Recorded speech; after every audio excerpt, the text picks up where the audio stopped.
कभी सोचा था कि आर्यन खान एक्टिंग छोड़कर डायरेक्शन चुनेगा? नहीं ना। पर दोस्तों, डेस्टिनी का प्लान ही कुछ और था। आर्यन खुद कहते हैं, मुझे नहीं लगता था मैं एक्टर बनूंगा। और आज देखो, शाहरुख खान का बेटा नेटफ्लिक्स पर ऐसा धमाका कर गया है जिसे बॉलीवुड की हिस्ट्री भूल नहीं पाएगी। एसआरके के एक इंटरव्यू ने तो फैंस को हिला दिया।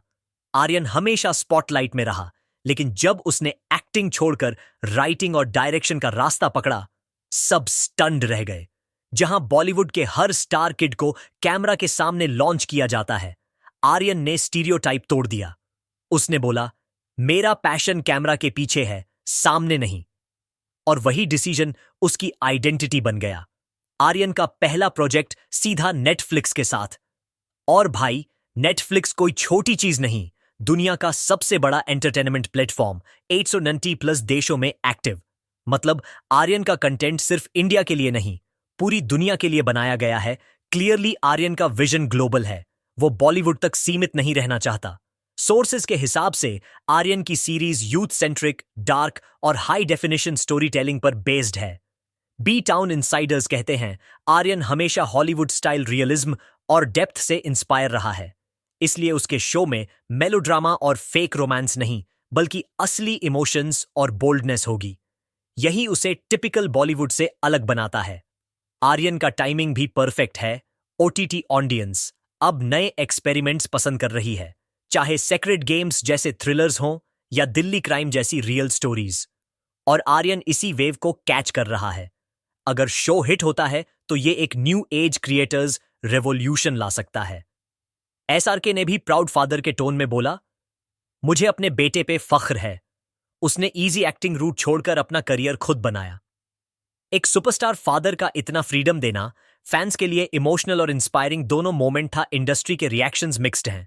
कुछ लोग एक्साइटेड हैं कि आर्यन नई सोच लाएगा, और कुछ क्रिटिक्स कह रहे हैं, नेपोटिज्म का नया एग्जाम्पल। पर सपोर्टर्स का कहना है, डायरेक्शन और राइटिंग चुनना ही एक रिस्क है। सिर्फ टैलेंट और डेडिकेशन से ही यह सक्सेस मिल सकती है। सबसे बड़ा क्वेश्चन, नेटफ्लिक्स ने आर्यन पर इतना ट्रस्ट क्यों किया? आंसर सिंपल है, शाहरुख खान की क्रेडिबिलिटी। रेड चिलीज एंटरटेनमेंट ने पहले भी नेटफ्लिक्स के लिए bird of blood, class of 83 जैसे शो दिए हैं। रिलेशनशिप स्ट्रांग है, पर आर्यन का प्रोजेक्ट उसे अपने बाप के नाम से अलग पहचान दिलाएगा। और भाई, आर्यन की तैयारी भी टॉप लेवल की है।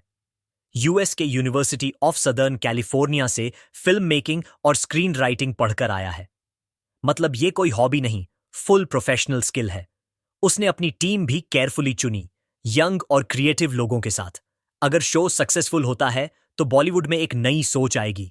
स्टार किड्स अब सिर्फ एक्टर्स नहीं, क्रिएटर्स भी बनेंगे। और अगर फ्लॉप हुआ तो क्रिटिक्स फिर बोलेंगे, नेपोटिज्म विंस अगेन। एसआरके और आर्यन दोनों अलग पथ पर हैं। एक ने रोमांस से दुनिया जीती, और दूसरा डार्क और रियल स्टोरीज से माइंड्स हिला रहा है। एक फैमिली, दो अपोजिट आइडेंटिटीज। एक एंटरटेन करता है, दूसरा प्रोवोक।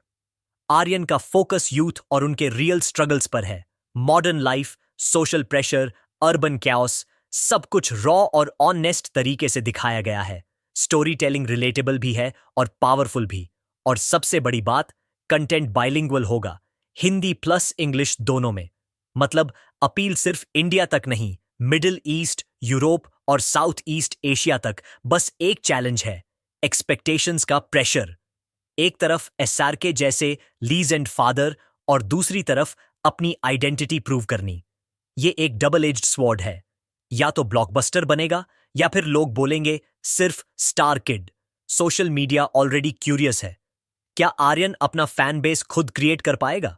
एसआरके के फैंस तो सपोर्ट रेडी हैं, पर असली टेस्ट यूथ ऑडियंस का होगा। अगर आर्यन सक्सेस करता है तो बॉलीवुड में एक नया चैप्टर लिखा जाएगा, जहां नई जनरेशन अपनी पहचान खुद बनाएगी। और सुनने में तो यह भी आया है, शो में एक सीक्रेट कैमियो है, और वो कोई और नहीं, खुद शाहरुख खान हो सकते हैं। अगर ये सच निकला तो आर्यन का डेब्यू एक हिस्टोरिक मोमेंट बन जाएगा। अब नेटफ्लिक्स ने इस पर कुछ कंफर्म नहीं किया, पर बज तो अब स्काई हाई है। तो दोस्तों, अब सवाल यह है, क्या आर्यन खान